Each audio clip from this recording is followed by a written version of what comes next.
喬布斯老友為蘋果算命，愛莉森話冇咗教主，風光不再。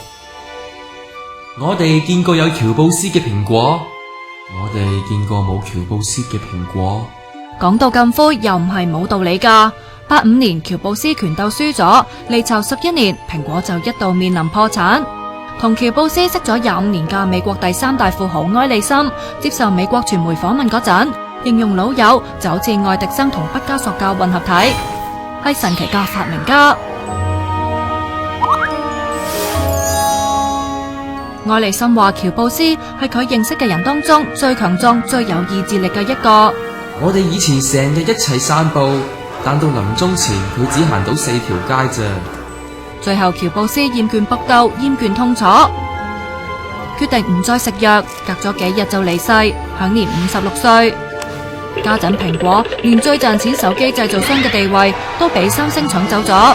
愛莉森話，雖然蘋果有好多人才，佢亦唔係睇唔起添曲，不過教主始終係冇人可以取代。